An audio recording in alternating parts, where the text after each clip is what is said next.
ಪ್ರಾಣಿಗಳನ್ನು ಬೆಳೆಸಿತ್ತು. ಅವುಗಳಿಗೂ ಸಭೆಯಲ್ಲಿ ಪಾಲ್ಗೊಳ್ಳಲು ಅವಕಾಶ ನೀಡುತ್ತಿತ್ತು. ಉತ್ತಮ ನಾಯಕತ್ವ ಗುಣ ಹೊಂದಿರುವ ಆನೆಯು ಎಲ್ಲಾ ಪ್ರಾಣಿಗಳಿಂದಲೂ ಮೆಚ್ಚುಗೆಯನ್ನು ಗಳಿಸಿತ್ತು. ಹೀಗೆಯೇ ಒಂದು ದಿನ ಸಭೆ ಕರೆದಿತ್ತು. ಎಲ್ಲಾ ಪ್ರಾಣಿಗಳು ಅಂದು ಮನುಷ್ಯರ ಮೇಲೆ ಬಹಳವಾಗಿ ದೂರು ಹೇಳುತ್ತಿದ್ದವು. ಮಾನವನಿಂದ ಆಗುತ್ತಿರುವ ತೊಂದರೆ ಹಾಗೂ ಪರಿಹಾರ ಕುರಿತು ಚರ್ಚಿಸಿದ್ದವು. ಮನುಷ್ಯನಿಗೆ ತಿಳಿ ಹೇಳಲು ಫಲಕದಲ್ಲಿ ವಿವರ ಬರೆದು ತರಲು ಆನೆಯು ಪ್ರಾಣಿಗಳಿಗೆ ಸೂಚನೆ ನೀಡಿತ್ತು.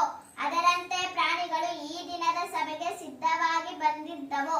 ನಾಯಕನ ಸೂಚನೆಯಂತೆ ಅವುಗಳು ತಮ್ಮ ಫಲಕಗಳನ್ನು ಹಿಡಿದುಕೊಂಡು ಸಾಲಾಗಿ ನಿಂತಿದ್ದವು.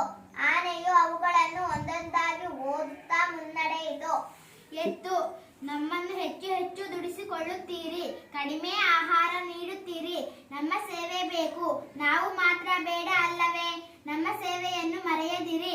ದಯವಿರಲಿ ಸಕಲ ಪ್ರಾಣಿಗಳಲ್ಲಿ. ಜಿಂಕೆ, ನಮ್ಮ ಬದುಕಿನ ಆಧಾರ ತಾಣ ಕಾಡು, ಅದನ್ನು ನಾಶ ಮಾಡುತ್ತೀರಿ. ನಮಗೆ ತಿನ್ನಲು ಹುಲ್ಲಿಲ್ಲ, ಮರಗಳು ಮರದ ನೆರಳಿಲ್ಲ. ಕಾಡು ನಿಮಗೂ ಬೇಕು, ನಮಗೂ ಬೇಕು. ನಮ್ಮನ್ನು ಉಳಿಸಿರಿ, ನೀವು ಉಳಿಯಿರಿ. 4ನೇ ತರಗತಿ ವಿದ್ಯಾರ್ಥಿ. ಪಾಠ 3. ವೀರಮಾತೆ ಜೀಜಾಬಾಯಿ. ಮಾತಾಜಿಯವರಿಗೆ ನನ್ನ ಪ್ರಣಾಮಗಳು. ಚಿಗುರು ಮೀಸೆಯ ವೀರ ಬಾಲಕ ನಮ್ರತೆಯಿಂದ ನುಡಿದನು. ಹೂಚಿನಗೆ ಬೀರುತ್ತಾ ಅವನ ತಾಯಿ, ಬಾ ಕಂದ, ಇಲ್ಲಿ ಕುಳಿತುಕೋ. ಆಗಲಿ ತಾಯಿ ಎಂದು ಬಾಲಕ ಕುಳಿತುಕೊಂಡನು. ಅಮ್ಮ, ನನ್ನನ್ನು ಕರೆಸಿದ ಕಾರಣವೇನು? ನನ್ನಿಂದ ಏನಾಗಬೇಕು ಎಂದನು ಬಾಲಕ.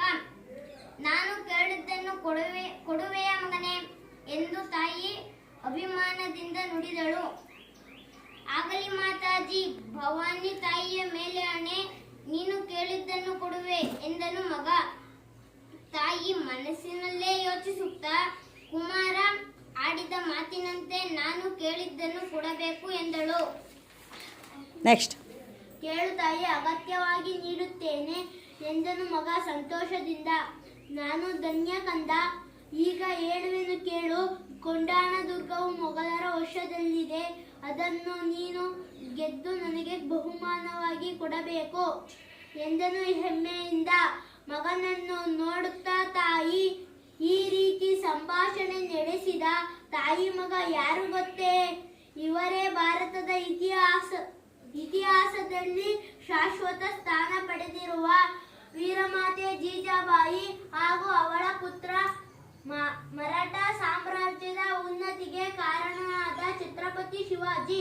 ಮಗನನ್ನು ಓರ್ವ ವೀರ ಯೋಧನನ್ನಾಗಿ ಬೆಳೆಸುವ ಹೊಂಗನಸಿನೊಂದಿಗೆ ಪುಣೆಗೆ ಬಂದು ಅವನೊಂದಿಗೆ ನೆಲೆಸಿದ ಜೀಜಾಬಾಯಿ ಚಾಣಾಕ್ಷ ಹೆಣ್ಣು ಮಗಳು ಕೇವಲ ಓರ್ವ ಸಾಮಾನ್ಯ ಮಹಿಳೆಯಂತೆ ಬದುಕಿನ ಹಾಗು ಹೋಗುಗಳನ್ನು ನೆನೆದು ದುಃಖಿಸುವ ಹೆಣ್ಣಾಗಿರಲಿಲ್ಲ.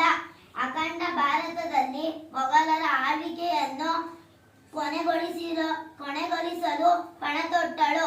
ಭಾರತಾದ್ಯಂತ ಮರಾಠ ಸಾಮ್ರಾಜ್ಯದ ವಿಜಯ ಪತಾಕೆಯನ್ನು ಹಾರಿಸಬೇಕು ಎಂದು ತೀರ್ಮಾನಿಸಿದಳು. ಪರಕೀಯರ ಗುಲಾಮಗಿರಿಯಿಂದ ಹೊರಬಂದು ಸ್ವತಂತ್ರವಾಗಿ ಬಾಳಬೇಕು ಎಂದು ನಿರ್ಧರಿಸಿದಳು.